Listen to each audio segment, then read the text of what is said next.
Hey YouTube, I wanted to tell you about an extraordinary car. This is a 2000 Honda Insight, and this 2000 Honda Insight is mine. That's right. Yeah, just got done decorating my mansion because, well, I'm a rich person, of course. Just kidding, I am next to homelessness. I live in a trailer, but regardless, this Insight I picked up 3 days ago.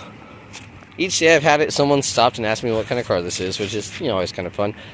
This car is actually, in my opinion, a super exotic little car. Hey Spencer, what are you doing? So, starting life in 2000, it was in production all the way until 2006, and in that time only 17,000 of these cars were built worldwide, making it super rare actually. It has full aluminum construction, from its chassis to its body panels, and it has one of the lowest drag coefficients of any car on the road. In fact, it was so low that it was the lowest until I've heard two different things. The Honda Clarity later on, and then, of course, the Tesla Model S. And this car has a drag coefficient, by the way, of 0.25, which is just so slippery slick. So being all aluminum, guess how much this car weighs? About 1,850 pounds. That is one of the lightest cars, if not the lightest car that I've ever even driven, potentially. Most cars weigh in around, 3,000 to 4,000 pounds. So this is half the weight of your average car. And speaking of half, it also seats about half the amount of the average car because it's only, hey, bub. It's only a two-seater. There are no seats in the back. Just this luggage area where underneath you'll find a hybrid battery pack. The engine, super fuel sipper, 3 cylinders, that's right. And in between the engine and the transmission sits a little tiny electric motor, which enables this car to get up to 75 miles per gallon. It's crazy. And on top of that, that little 1 liter 3-cylinder engine, it has this feature called lean burn, allowing it to burn like the craziest lean fuel mixture that you can imagine, just sipping gas as it's going along. So we have the fact that it's rare, we have the fact that it's light, but look at that, it's also a 5-speed. That's right, 3 pedals. It's the only hybrid that you can get in the United States, to my knowledge, that has 3 pedals. Apparently you can get like some kind of a Ford in Europe or Asia or something that has a manual transmission, but regardless, so this car, when I say it was exotic, and is exotic, it was built on the same assembly plant and the same assembly lines as Acura's Ferrari killer, the NSX. And I think that's just amazing. It's such a neat story, and it's also the very first hybrid car that hit the market. It beat the Toyota Prius by 7 months. That's right. Some people think that the Prius was the first hybrid. Not the story. So the fact that people ask me about this car, they might have had badging like on the windows and stuff back here. I kind of remember that. This car has none of that, so it's kind of a mystery to people, and the fact that you don't see too many of them nowadays makes sense why people wouldn't know what it is. One person told me that it reminded them of a Citroen, and I thought, yeah, that's pretty accurate. In my opinion, it's kind of similar to a CRX, and it's funny that later Honda produced the CRZ, which is also a hybrid, but it really did not match the overall super thoughtfulness of this car, because that car only got like 40 miles per gallon, which is nothing to shrug at, but it's not the 75 that this car could get. In fact, this was the most economical car that you could get up until like this year, I think. It's crazy. So these cars are known to, over the years, because this is almost a 25-year-old car. It's crazy. The batteries start to degrade, so that's not a cheap fix. However, in the grand scheme of things, with all the fuel that you save and all the fun that you have and the rarity of the car, this car is in that same boat. The battery's starting to lose its love. And I have a good feeling that I'm going to go ahead and just replace it when I get a chance to. Now, this car was a homie hookup. If you're wondering how much I paid for it, I got the ripe hookup that I couldn't refuse, $500.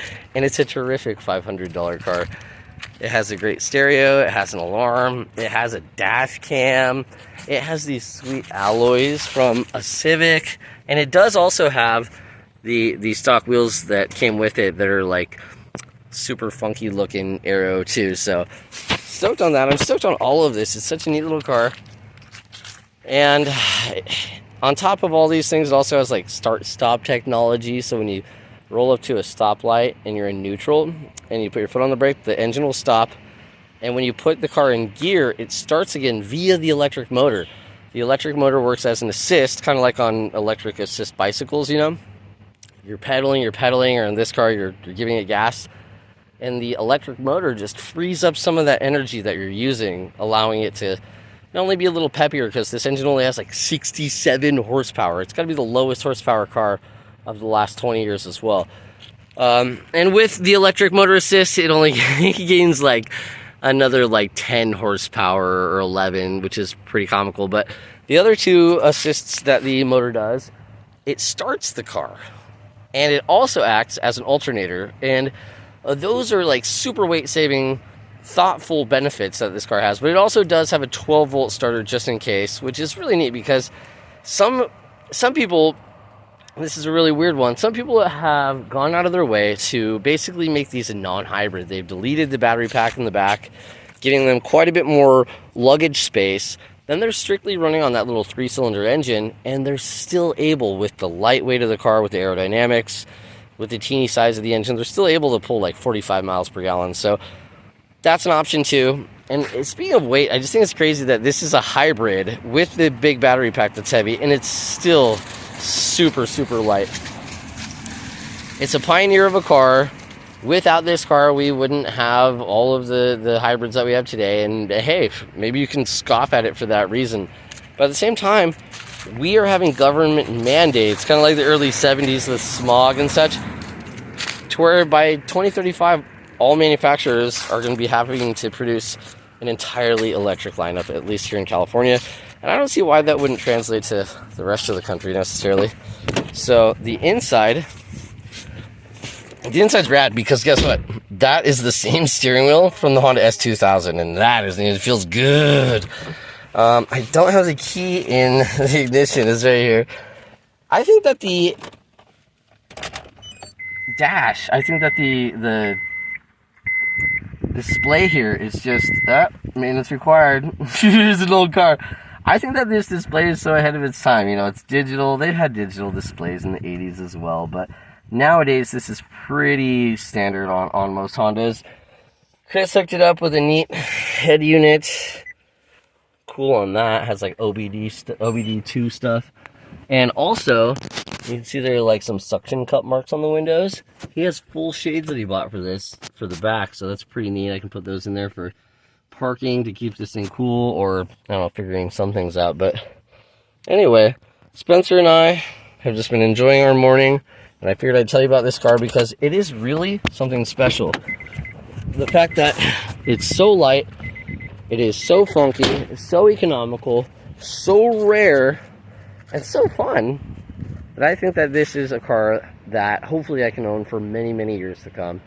And so far, I'm really enjoying it, only 3 days in. So, alright everybody, thank you for watching. I'm sure I forgot some really important feature that I was supposed to say. Oh, I did. It has a magnesium engine block. That's the lightest engine block that I can think of because magnesium is the lightest metal. So, there you go. Alright everyone, thank you for watching, and make sure to subscribe because I'm not doing this for nothing. Alright, I'll see you next time.